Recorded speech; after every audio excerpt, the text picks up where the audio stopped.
Good evening everybody, let's crack UPSC CSE Hindi में आप सभी का भरपूर स्वागत है। कॉम्प्रिहेंशन की हमारी सीरीज में आज हम दूसरी क्लास पर बात कर रहे हैं। आज हम प्रैक्टिस पर बात करेंगे, लेकिन एक बार पूरी थ्योरी दोहराना मैं चाहूंगा ताकि आपको वो बातें याद आए जो मैंने अपनी पिछली क्लास में बताई थी। जब भी हम कॉम्प्रिहेंशन की बात करते हैं तो याद रखिएगा, इसमें सबसे ज्यादा जरूरी है प्रैक्टिस। इतनी प्रैक्टिस आपको करनी है कि आप आंसर को देख सके डायरेक्टली। अभी हम शुरुआती दौर में हैं, अभी हम लेवल 1 के प्रश्न हल कर रहे हैं। धीमे धीमे हम लेवल को इंक्रीज करेंगे। आज लेवल 1 के आज जितने सवाल करने वो सभी कर लेंगे। नेक्स्ट सेशन से हम लेवल 2 पर आ जाएंगे। तो आइए पहले कुछ बातें आप लोगों को बता दूं मैं। जैसे कि आप लोग जानते हैं, इस समय फ्लैट 50% डिस्काउंट और लगभग 6 महीने तक का फ्री एक्सटेंशन ऑफर आपको दिया जा रहा है। लेकिन उसके साथ मृणाल सर के इकोनॉमिक्स का कंप्लीट एक बड़ा नोट्स है। ये जितना फोटो आप देख रहे हैं उसकी तुलना में काफी बड़ा एक कंप्लीट नोट्स आपको दिया जा रहा है। ये नोट्स लगभग 1200 रुपए के हैं। आप यदि इस समय सब्सक्रिप्शन को लेते हैं तो ये फ्री ऑफ कॉस्ट दिया जाएगा, लेकिन आइकॉनिक सब्सक्रिप्शन के लिए MK live refer code use करते चलिएगा। इस समय यदि आप क्रैश कोड से जुड़ना चाहते हैं तो 7 फरवरी वाले बैच से जुड़ सकते हैं, जिसमें आपको हमारा कंप्लीट सी सेट और GS भी देखने को मिल जाएगा सारे एजुकेटर का। हमारा कई सारे नए बैच 11 फरवरी, 13 फरवरी और 10 फरवरी से स्टार्ट किए गए हैं, जिन्हें आप अपनी प्रिपरेशन के लिए यूज कर सकते हैं। जो भी आपको PDF चाहिए वो PDF नीचे मिल जाएगा। हमारा फिजिकल ज्योग्राफी का बैच दोपहर 3 बजे चल रहा है, इसे मिस मत करिएगा। और जैसे कि आप लोगों की डिमांड थी, हम लेकर आ गए हैं मैराथनों की सीरीज। कल 13 फरवरी को कंप्लीट कॉस्मोलॉजी खगोल विज्ञान, पिछले साल 2024 में 3 प्रश्न आए थे, 2023 में भी आपको इसका प्रश्न मिल जाएगा। शाम 6 बजे से लगभग 3 घंटे 4 घंटे की क्लास होगी। 17 फरवरी को हम current affair, weekly current affair जो लेते हैं उसका क्लास रहेगा। 18 फरवरी को इंडियन ज्योग्राफी पार्ट 1 को हम कवर करेंगे, जो कि नई शुरुआत होगी इंडियन ज्योग्राफी में। NCERT भी इसमें कवर करते चलेंगे। 21 फरवरी को मंथली करंट अफेयर जून का होगा। 22 फरवरी को मंथली करंट अफेयर जुलाई का होगा। 1 मार्च को कंप्लीट क्लाइमेटोलॉजी की क्लास रहेगी। तो ये मैराथन सीरीज है, आप इसको नोट कर सकते हैं। और 5 मार्च को ईयरली करंट अफेयर में कंप्लीट पॉलिटी पर हम बातचीत करेंगे। कॉम्प्रिहेंशन की शुरुआत करने से पहले मैं आपको पुनः याद दिला दूं कि हमने सबसे पहली बात आपको बताई थी कि कॉम्प्रिहेंशन गद्यांश के प्रश्नों के उत्तर, गद्यांश के प्रश्नों के उत्तर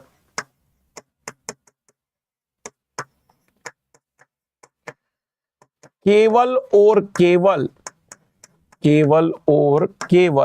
गद्यांश पर आधारित होने चाहिए। गद्यांश पर आधारित होने चाहिए।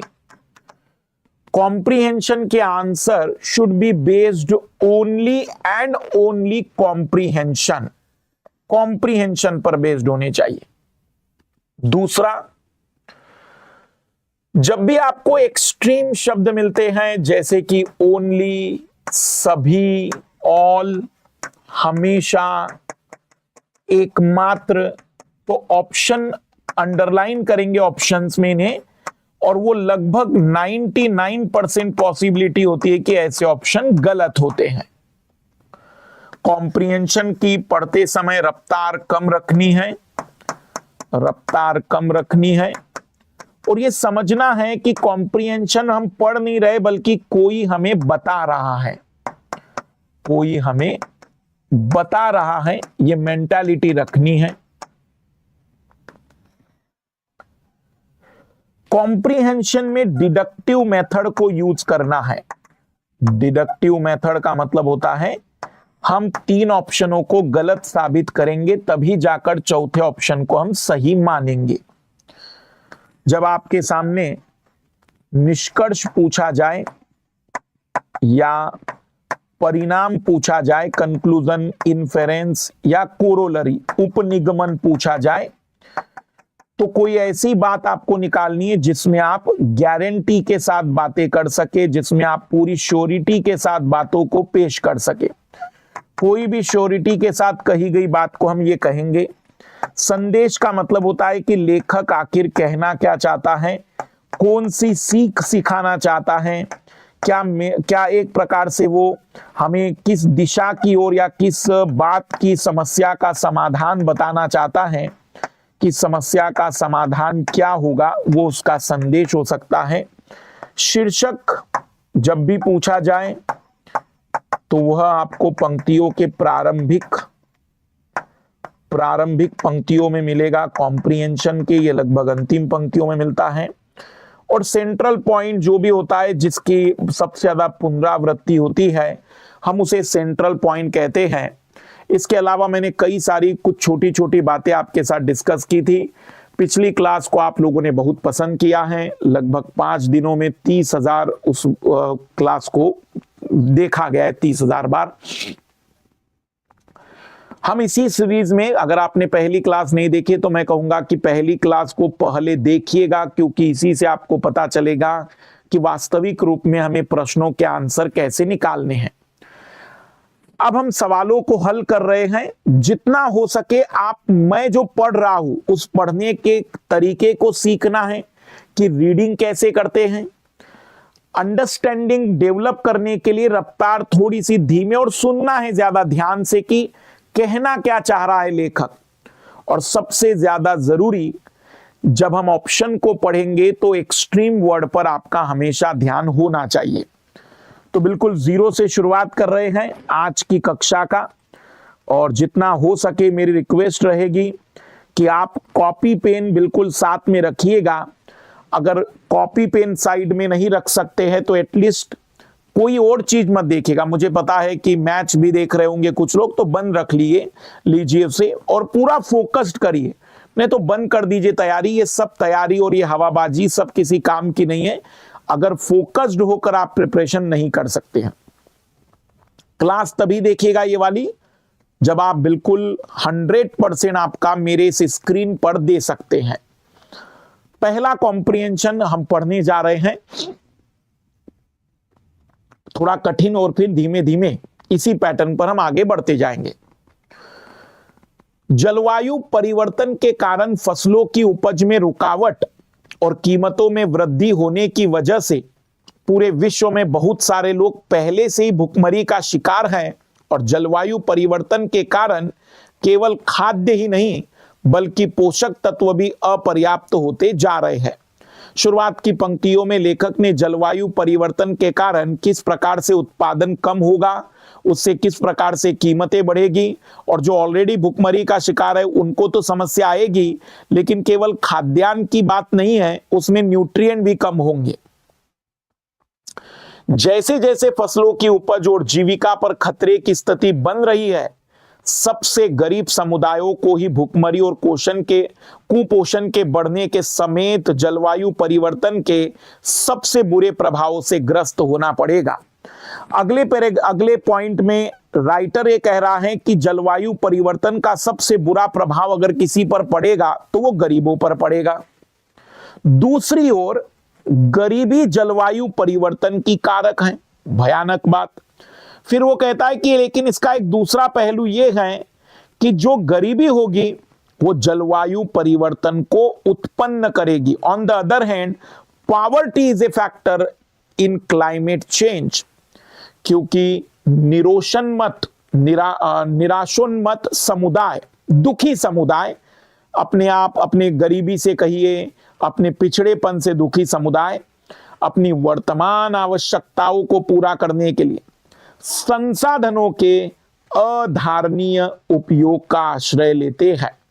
मतलब जो गरीब समुदाय होता है वह ऐसे संसाधन उपयोग करता है कि वह समाप्त हो सकते हैं और वह जलवायु परिवर्तन को प्रेरित कर सकता है। लेखक ये कहना चाह रहा है कि जलवायु परिवर्तन का सबसे बुरा प्रभाव गरीबों पर होगा और दूसरी ओर गरीबी के कारण जलवायु परिवर्तन उत्पन्न होगा। अब आप इस कॉम्प्रिहेंशन को पढ़ने के बाद क्या निष्कर्ष निकालेंगे, उपनिगमन, कोरोलरी का मतलब कौन सी बात गारंटेड निकालेंगे कि ये तो कहा ही होगा। मैं अभी ऑप्शन पढ़ नहीं रहा हूं, मैं चाहूंगा कि आप लोग अब इस ऑप्शन को पढ़कर मुझे बताइए कि कौन सा आंसर आपके अनुसार अब इसमें सही होगा।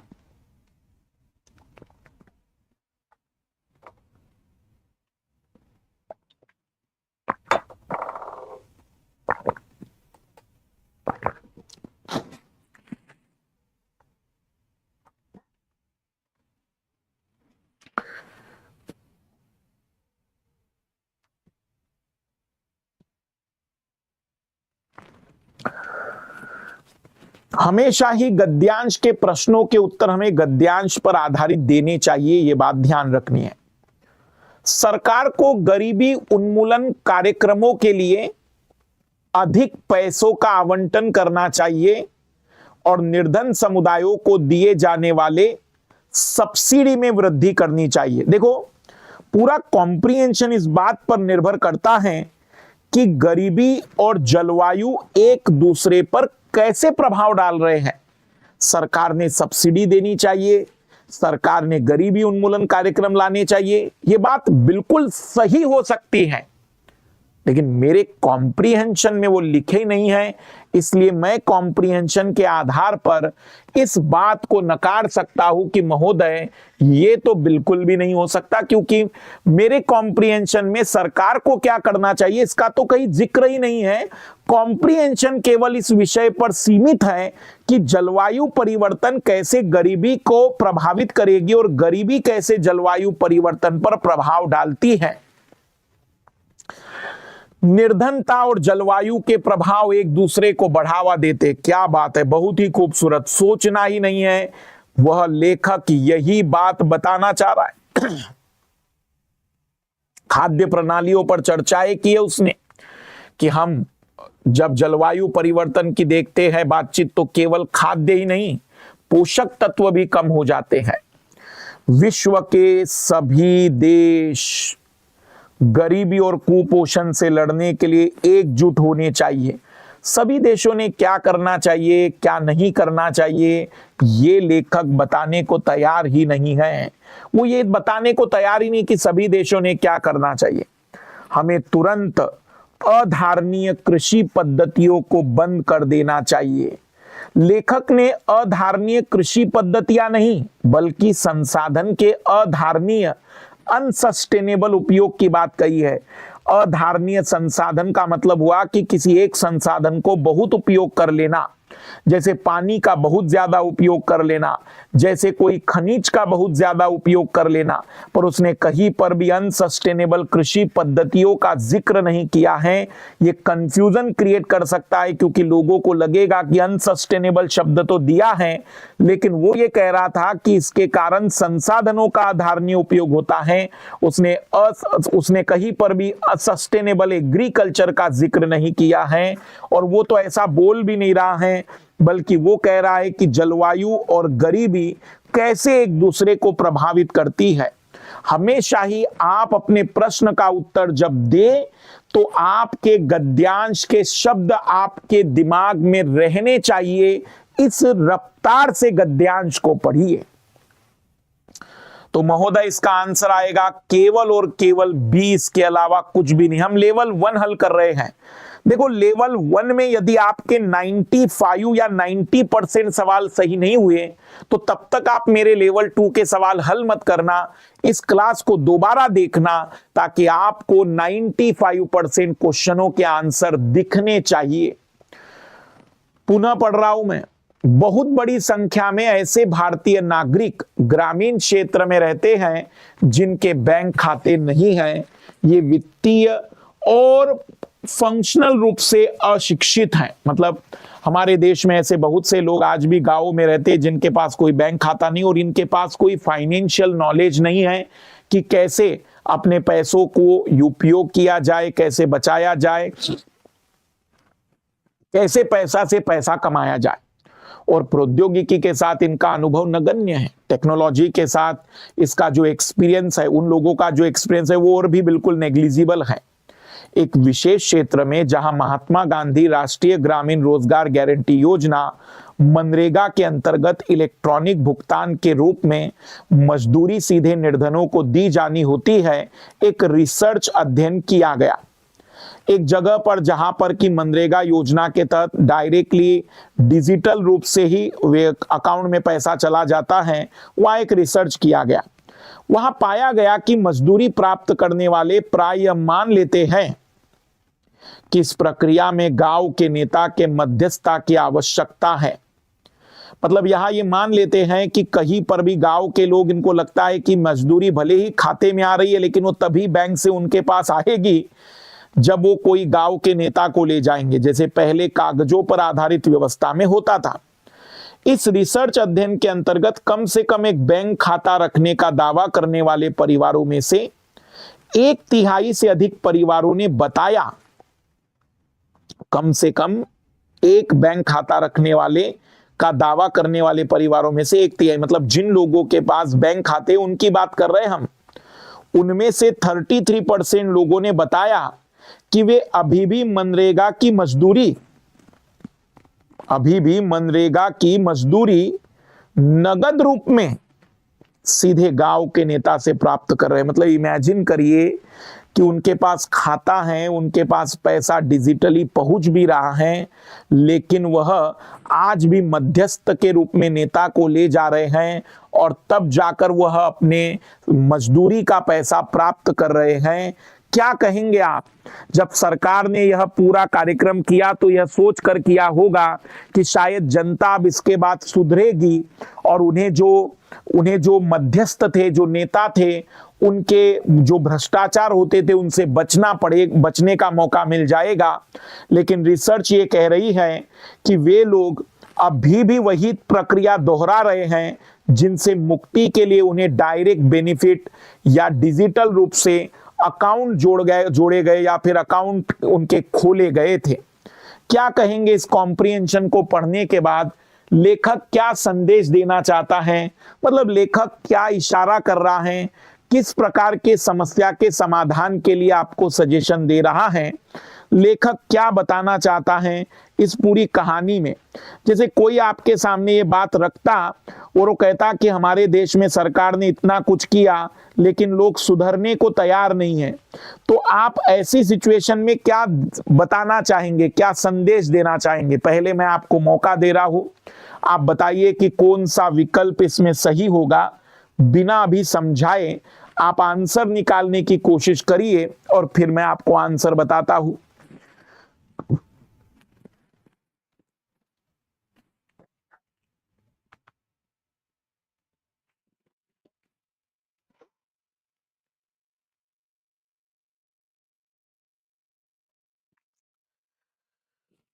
सबसे पहला कि मनरेगा का प्रसार सिर्फ उन तक किया जाना चाहिए जिनके पास बैंक खाता है। मतलब इस ऑप्शन को अगर कोई दूर दूर तक भी सही सोच रहा है तो मेरे हिसाब से उसने आईएएस की तैयारी बंद कर देनी चाहिए। क्या लेखक ये संदेश देना चाहता है कि केवल उन लोगों को ही मनरेगा से जोड़िए जिनके पास बैंक खाता है? बैंक खाता जिनके पास है उनके रिसर्च के आंकड़े बता रहे हैं वर्तमान परिदृश्य में कागजों पर आधारित भुगतान व्यवस्था इलेक्ट्रॉनिक भुगतान व्यवस्था से ज्यादा दक्ष है। क्या लेखक ये संदेश देना चाहता होगा कि पुराना जमाना कागजों वाला अच्छा था? बल्कि वो तो कह रहा है कि हमने मध्यस्थों को जब हटाने के लिए काम किया, लेकिन बाद में देखा कि नहीं, 1/3 लोग तो अभी भी वही काम कर रहे हैं जो कि पहले इनएफिशिएंट था। मजदूरी के इलेक्ट्रॉनिक भुगतान का लक्ष्य गांव के नेताओं की मध्यस्थता को समाप्त करना नहीं था। इन्हीं को तो समाप्त करने के लिए डायरेक्ट उसके खाते में पैसा डाला गया ताकि कहीं से कहां तक पैसा लीकेज ना हो। निश्चित ही जिन लोगों को आपने खाता खोल के दिया है उनका फाइनेंशियल लिटरेसी बढ़ाइए, उन्हें बताइए कि अब खाते से पैसा निकालने के लिए वह स्वतंत्र है, उन्हें किसी भी प्रकार के मध्यस्थ की जरूरत नहीं है। पूरा कॉम्प्रिहेंशन का लेखक लोगों के वित्तीय साक्षरता की ओर संदेश दे रहा है कि इस पूरी कहानी को पढ़ने के बाद यह बात तय हो जाती है कि हमें अभी भी अपने ग्रामीण क्षेत्र में वित्तीय साक्षरता को बेहतर करना चाहिए। तभी जाकर सरकार जो प्रत्यक्षतः उनके खाते में पैसे डाल रही है वो उससे लाभान्वित हो पाएंगे। हम कहेंगे फाइनेंशियल लिटरेसी को उपलब्ध कराना चाहिए, ऐसा कोई संदेश वो देना चाहता होगा। वैसे भी संदेश का मतलब कोई समस्या का समाधान या कोई ऐसी बात जो कि कहीं ना कहीं सिखाई जानी चाहिए, बताई जानी चाहिए, लेखक कुछ ऐसा इशारा करता है। बढ़िया कॉम्प्रिहेंशन है। मैं चाहूंगा कि अब मैं आपको पहले टाइम देता हूं, आपको ही प्रश्न हल करने का मौका भी दूंगा।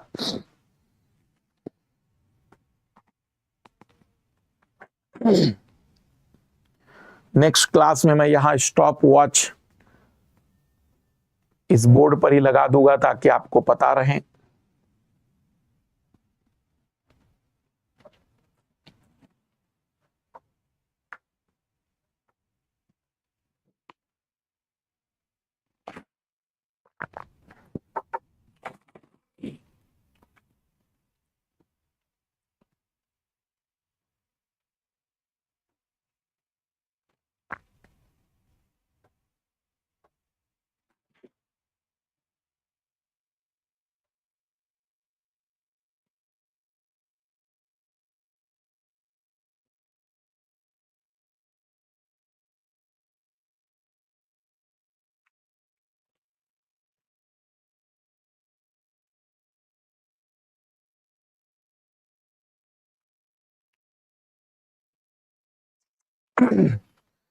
पढ़िए इसे, प्लीज पढ़िए, फोकस करके पढ़िए, प्रॉपर वे में पढ़िए जैसे मैंने अभी तक आपको बताया पढ़ते हुए।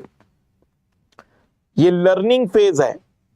पढ़ नहीं सकते तो बंद कर दीजिए मोबाइल, कुछ नहीं हो सकता अपने से। हम पहले भी दुखी थे, आज भी दुखी जीवन जिएंगे।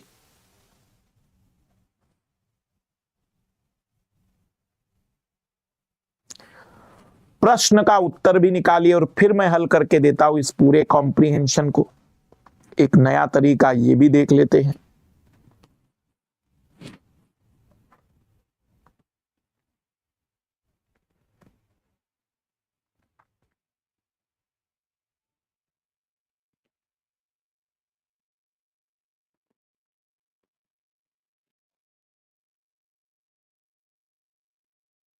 आंसर कमेंट्स करिएगा ताकि मैं देख सकूं कितने लोगों के आंसर सही आ रहे हैं।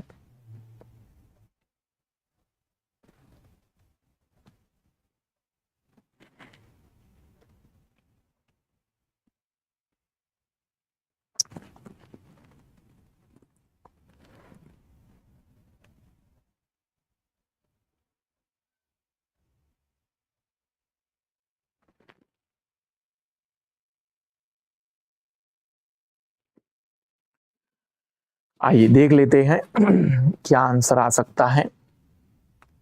मैं पढ़ रहा हूं अब इसे। खाद्य पदार्थ उनको खाने वाले मनुष्यों की अपेक्षा अधिक यात्रा करते हैं। किराना भंडार और सुपर बाजार प्रिजर्व्ड और प्रोसेस्ड खाद्य पदार्थों से भरे पड़े हैं। पहली पंक्तियों में लेखक कह रहा है कि लोग जितना नहीं घूमते उससे ज्यादा तो खाना घूम रहा है।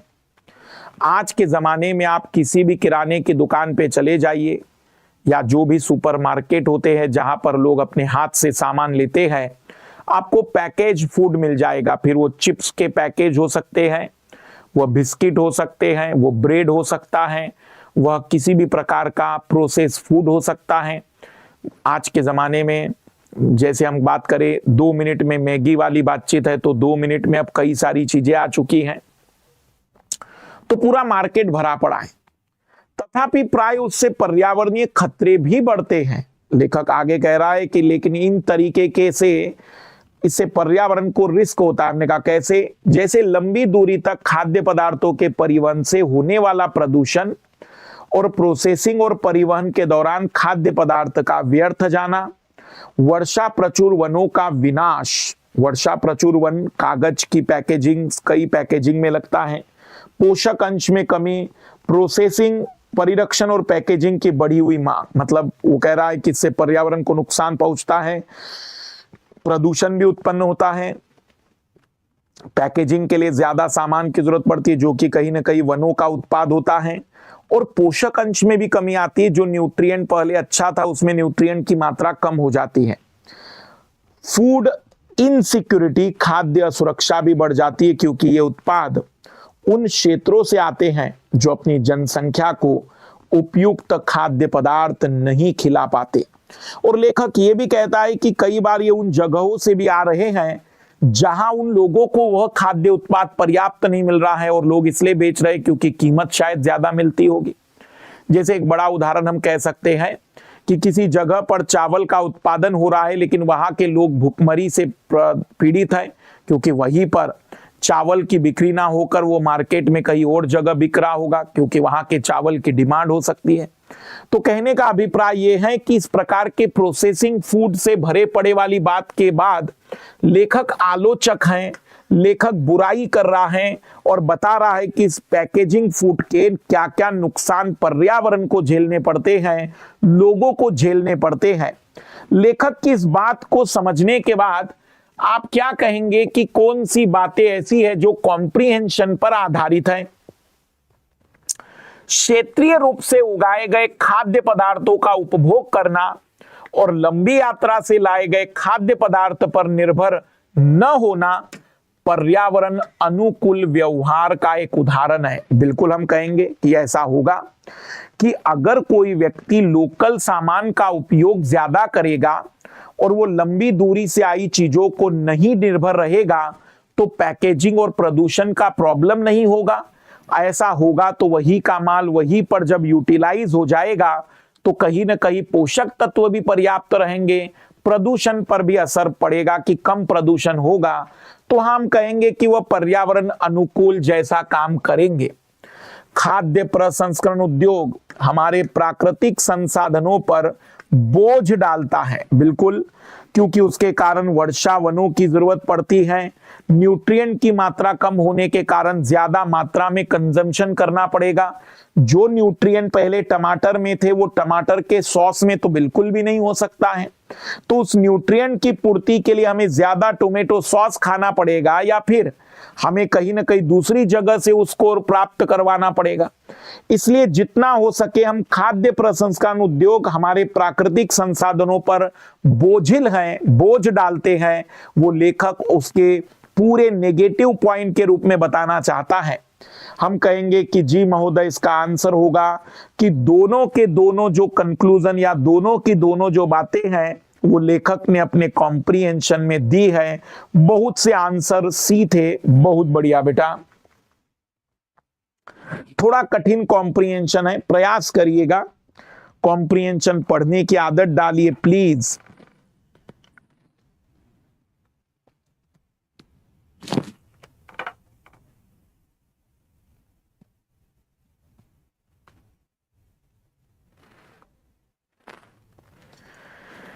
कितने सही हो रहे हैं कमेंट्स भी करते चलिएगा,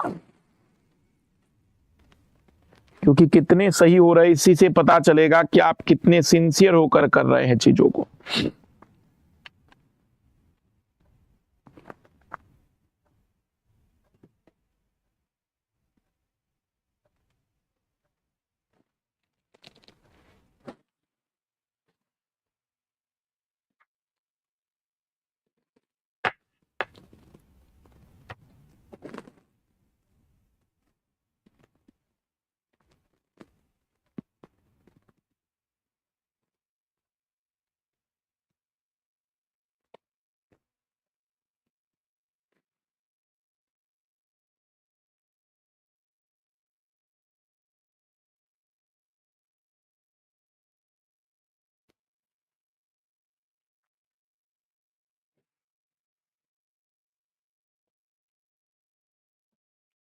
इकोनॉमी का कॉम्प्रिहेंशन जब हो थोड़ा और धीमा पढ़िए, शब्दों को समझते हुए पढ़िए, क्योंकि रियल में कठिन कॉम्प्रिहेंशन अगर आते हैं तो वो अर्थ व्यवस्था या अर्थशास्त्र विषय से जुड़े होते हैं।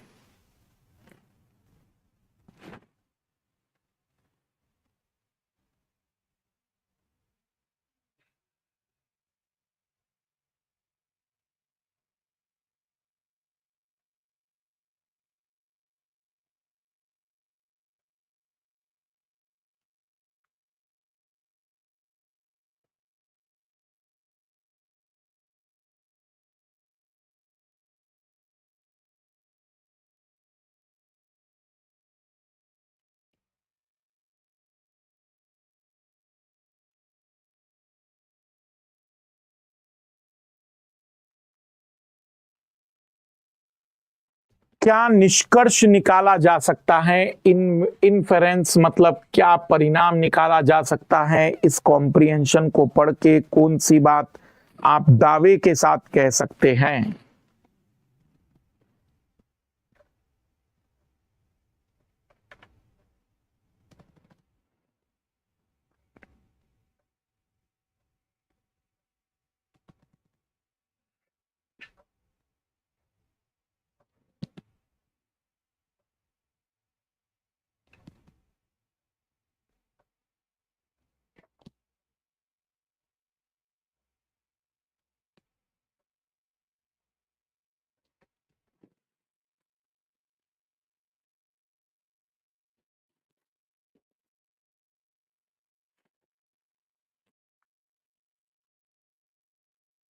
बहुत बढ़िया। दो ऑप्शनों में कंफ्यूजन है यहां पर, जैसे कि मैं देख पा रहा हूं, दो ऑप्शनों में कंफ्यूजन क्रिएट होगा यहां पर।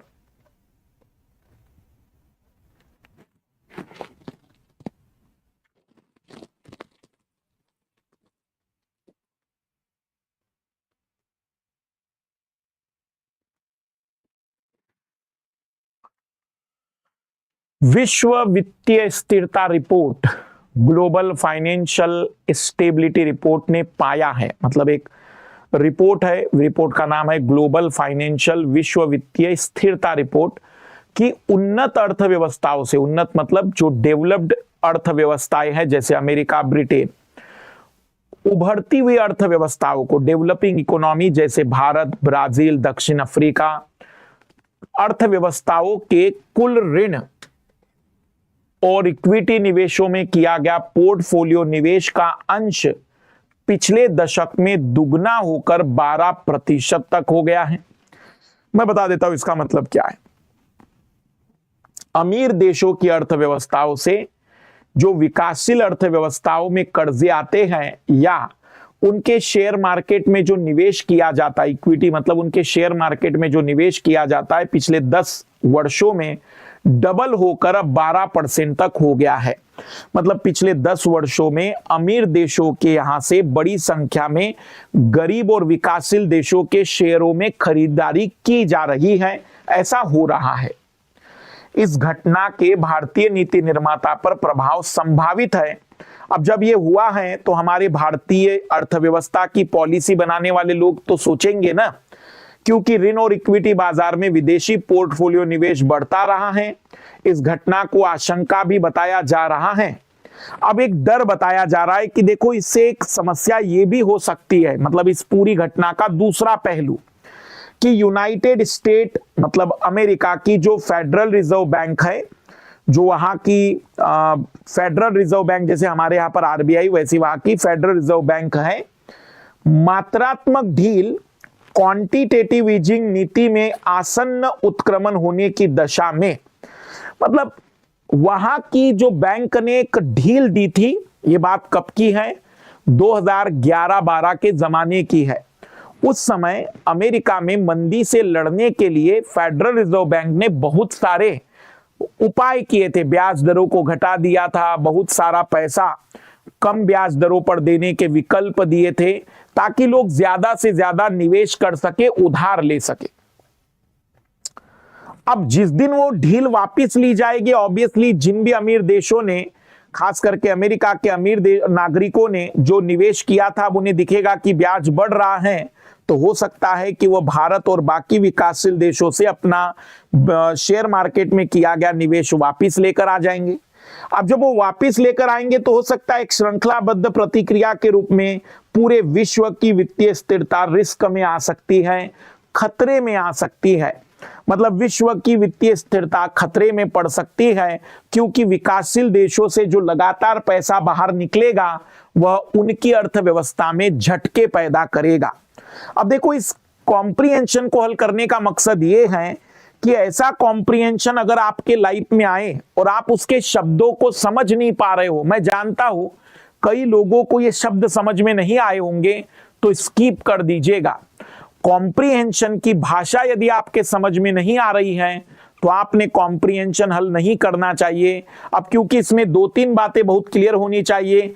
मात्रात्मक ढील, क्वांटिटेटिव ईजिंग क्या होता है, पोर्टफोलियो निवेश किसे कहते हैं, इक्विटी निवेश किसे कहते हैं, अगर ये बातें आपके समझ में नहीं आई तो आप उत्तर सही नहीं निकाल पाएंगे। जैसे मैं समझ पाया कि पिछले 10 वर्षों में अमीर देशों से जो निवेश शेयर मार्केटों में हो रहा है, गरीब देशों या विकासशील देशों के, वो दुगना हो गया है। लेकिन इसका एक बड़ा कारण है कि अमेरिका ने मात्रात्मक ढील दी थी। अगर वो मात्रात्मक ढील वापस ले ली गई तो शायद ये चीजें प्रॉब्लमेटिक हो सकती हैं। उभरती हुई अर्थव्यवस्थाओं के लिए विदेशी पोर्टफोलियो निवेश अच्छे नहीं हैं। उभरती हुई अर्थव्यवस्थाओं के लिए विदेशी पोर्टफोलियो निवेश अच्छे नहीं है, एक संभावना है, लेकिन वो ये नहीं कहना चाह रहा है कि पूरी तरह से अच्छे नहीं है। उन्नत अर्थव्यवस्थाएं विश्व की वित्तीय स्थिरता को खोखला करती है। देखो, खतरा डालना और खोखला करना अंतर है। खतरे में डालना, जैसे कोई एक पेड़ है जो उसको गिरने का खतरा है, और एक पेड़ है जो खोखला हो गया, तो दोनों का सेंस बहुत अलग है। उन्नत अर्थव्यवस्थाएं खोखला नहीं कर रही है, बल्कि खतरे में डाल देती है। वह उन्नत अर्थव्यवस्थाएं व्यवस्थाओं में किसी प्रकार की कमियां नहीं कर रही है, बल्कि वो बार बार पैसों का लेन देन करती है। भारत को भविष्य में विदेशी पोर्टफोलियो निवेश स्वीकार करने से बचना चाहिए। लेखक कहीं से कहा तक ऐसी बात नहीं कर रहा है, बल्कि वो तो बता रहा है कि नीति निर्माताओं ने सोचना चाहिए। उभरती हुई अर्थव्यवस्थाओं को उन्नत अर्थव्यवस्थाओं से मिलने वाले आघात का खतरा रहता है। इन दोनों में ज्यादा सही विकल्प डी है, क्योंकि वो ये जरूर बताना चाह रहा है कि जो उन्नत अर्थव्यवस्थाएं होती हैं, उन उन्नत अर्थव्यवस्थाओं में हमेशा ही ऐसे झटके पैदा करते रहते हैं, इसलिए समस्याएं बढ़ सकती हैं।